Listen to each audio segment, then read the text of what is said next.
समय की बात है। एक छोटे से गांव में एक वैज्ञानिक रहता था जिसका नाम था राजेश। राजेश ने एक अनोखा रोबोट बनाया था जिसका नाम था रोबो।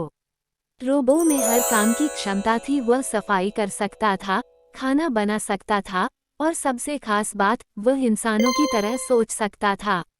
एक दिन राजेश को किसी काम से शहर जाना पड़ा, तो उसने रोबो को गांव में अकेला छोड़ दिया। उस रात गांव में भयंकर तूफान आया और आसपास के लोग डर के मारे अपने घरों में छुप गए।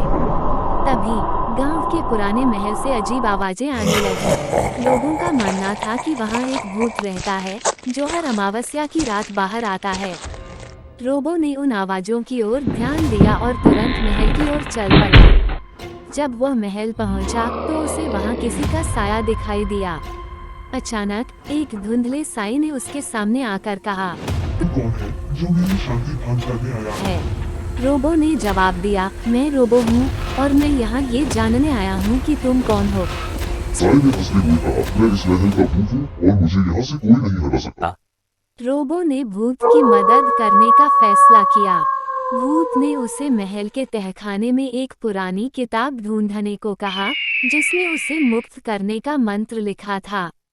रोबो ने तहखाने की ओर रुख किया और कई जटिल दरवाजों और भूल भुलैया जैसी जगहों को पार करते हुए आखिरकार वह किताब ढूंढ ली।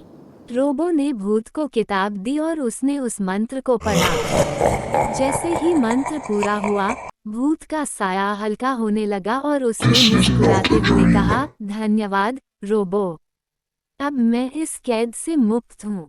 भूत गायब हो गया और महल में फिर से शांति छा गई। रोबो ने अपने मिशन को सफलतापूर्वक पूरा किया और गांव के लोग उसकी बहादुरी की सराहने लगे। अब गांव के लोग न सिर्फ रोबो को अपना रक्षक मानते थे, बल्कि उससे दोस्ती भी करने लगे।